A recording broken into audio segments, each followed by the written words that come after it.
nationale.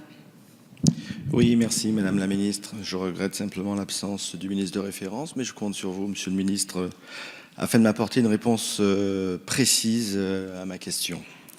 Monsieur le Ministre, dans le cadre de la réforme territoriale, la nouvelle géographie de l'éducation nationale a pris effet au 1er janvier 2016.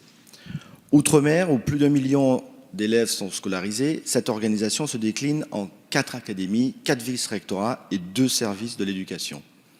Ex-commune de Guadeloupe, la collectivité d'outre-mer de Saint-Martin demeure la lanterne rouge des politiques éducatives orchestrées par le rectorat de Guadeloupe, dont elle continue à dépendre, quand les collectivités d'outre-mer de Saint-Pierre-et-Miquelon, 1500 élèves, ou de Wallis et Futuna, 4000 élèves, bénéficient, elles, respectivement d'un service de l'éducation rattaché à Caen et d'un vice-rectorat digne de ce nom, Saint-Martin, 10 000 élèves.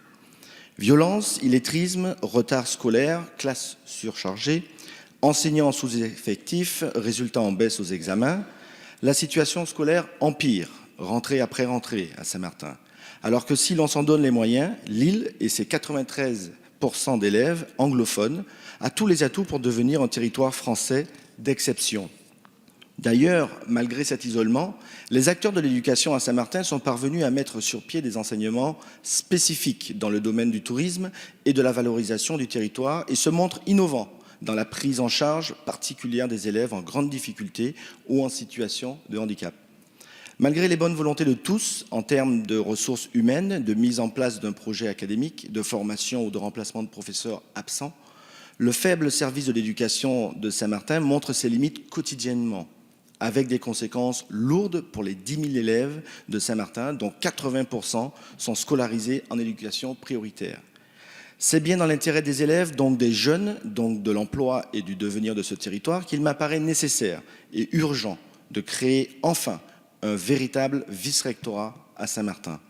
Le vice-rectorat permettra notamment la mise en place d'une véritable stratégie d'application de la politique éducative nationale et une réelle gestion des personnels et des établissements. Car cette situation ne peut plus durer. Les conséquences d'une administration, d'un centre décisionnel, d'une gestion, d'une politique éducative obsolète, inadaptée et éloignée sont nombreuses et ce sont nos élèves qui en payent le plus les frais. Plus de 55% de jeunes de 17 ans sont en grande difficulté de lecture et plus de 30% de nos jeunes sont au chômage. Il est grand temps que la France considère tous ces territoires sans exception. Alors, Monsieur le Ministre, le gouvernement peut-il mettre en place au plus vite ce vice-rectorat dans l'intérêt de l'ensemble des acteurs de l'éducation de l'île? Je vous remercie.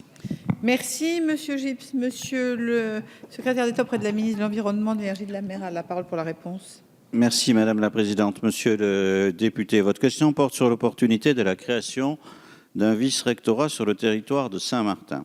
Ce gouvernement est attaché au rétablissement de la justice sociale au sein de l'école, notamment dans les territoires couverts par l'éducation prioritaire, et la ministre de l'Éducation nationale est consciente des difficultés existantes à Saint-Martin. Pour mémoire, actuellement, les attributions qui relèvent de la compétence en métropole des recteurs et directeurs d'académie des services de l'éducation nationale sont exercées par le recteur de l'académie de la Guadeloupe pour les collectivités de Saint-Martin et Saint-Barthélemy. Toutefois, il est assisté dans cette tâche par un adjoint chef de service de l'éducation de Saint-Barthélemy et Saint-Martin, auquel il peut déléguer sa signature sans qu'un service en tant qu'une entité propre n'existe pour autant. Le fait que le chef de service ne puisse pas véritablement s'appuyer sur une structure a pu, en effet, entraîner des dysfonctionnements. Les services de l'éducation nationale ont donc été mobilisés sur cette question et à la suite d'une analyse approfondie, il apparaît plus adapté d'installer à Saint-Martin une direction académique clairement identifiée et référencée, ayant à sa tête un directeur académique des services de l'éducation nationale. Cette solution permettra d'institutionnaliser la présence du rectorat de l'Académie de Guadeloupe à Saint-Martin et Saint-Barthélemy et deviendra l'interface locale nécessaire entre les personnels et les services du rectorat.